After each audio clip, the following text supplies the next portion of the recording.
Hey Capricorn, welcome. What I'd like to do for you now is a 3-card spread.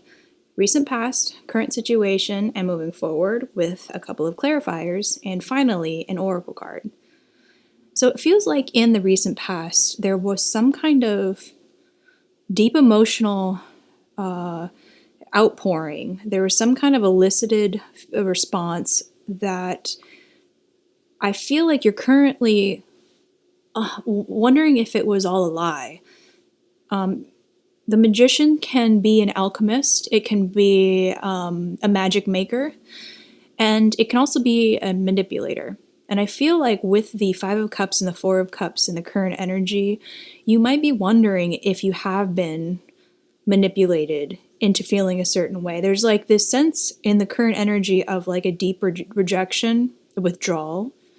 There's some kind of grief, maybe even embarrassment, like, oh, like, how could I possibly have thought this was something that it wasn't? The thing is that, this is something that I have, had to try to like unlearn or learn or process or accept, is that when you have the magician, there is genuine energetic flow there. There is something that is occurring. It's not necessarily a pure of heart, but it is a true energetic interaction. And so what you had been feeling, or this Ace of Cups, what had been generated out of this this alchemy, this magical spell making, it is real. Whether or not somebody can handle the power of that magic is one thing, but this reaction, this Four of Cups and Five of Cups, is a real feeling of, it feels like humiliation. I feel like that's unnecessary. I feel like I can understand that, especially with Capricorns, it's like emotional stuff is challenging. It's challenging to be vulnerable in that way.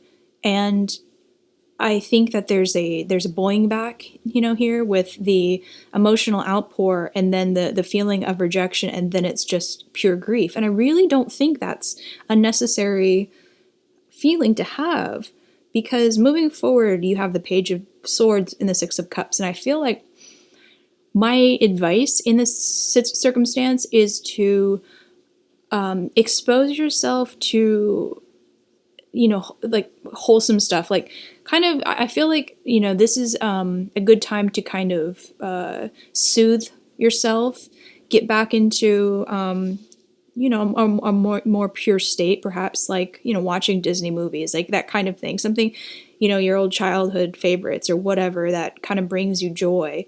I would really recommend doing that, exposing yourself to that, because I think that's I think that's a more balanced place to be. I really think that, and I don't like I personally don't enjoy when tarot readers, they attempt to make you believe that someone is about to reach out with, a message, or they're coming back around. I think that's not necessarily the most healthy advice to give or prediction to give, but it's always possible that somebody is going to reach out and kind of ameliorate, your feelings about this situation. But I think in the meantime, it would be good to, make yourself feel better, go back to the basics of why you felt, so deeply in this moment, because it does make you, believe in and hope for humanity again. It doesn't seem like all is lost. But let me get a couple of clarifiers here.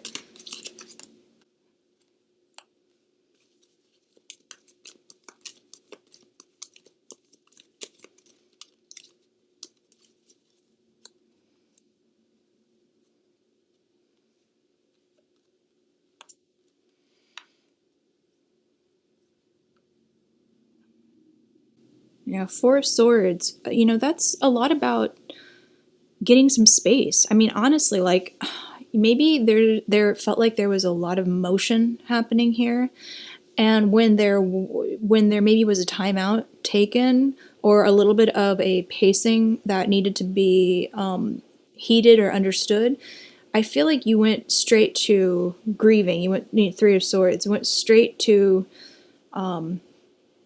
withdrawing. It's like a real whiplash. And I think, it doesn't seem like something has been catastrophically uncovered here. It just feels like there's a need to take a beat. And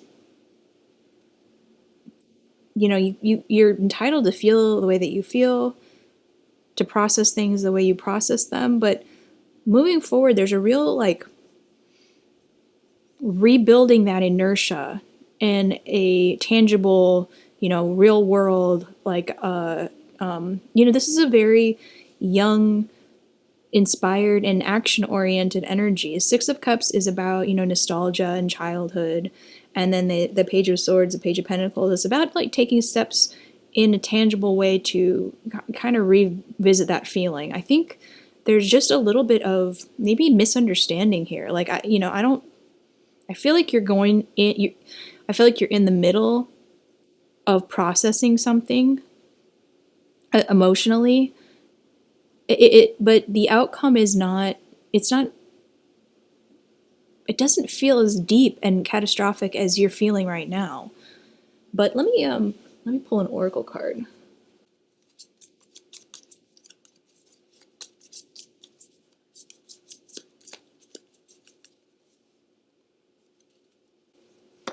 The Witch, experimentation and rebellion. Yeah, maybe you do need to do some kind of like ritualistic incantation or something that like gets you out of this headspace. It's like, yeah, like I said, you got to shake the cobwebs off of this feeling. It's like maybe this is a trigger. Maybe you have been triggered by some kind of somebody's action. It's like maybe you finally kind of got your hopes up about something or someone, and it didn't happen as quickly as you thought, and so you just went into this grieving period. And maybe there's something in between here. Like maybe there's something that you skipped a step, or you kind of, we got to move this over here. And it's like, go back to something that is a little bit more tangible, like more like routine based, something that's going to kind of get your head out of your ass and make you feel a little bit more in the flow once again. Just take these steps. And whether or not this is a genuine heartbreak, or it's just a perceived future heartbreak, it does not hurt to kind of go back and do these steps that will pull you out of this feeling one way or another. And yeah, like switch the paradigm, get your juices flowing again, get yourself out of this headspace. And I think it's gonna feel a hell of a lot better. So that's what I have for you. Thank you for joining me, and I hope to see you again. Take care.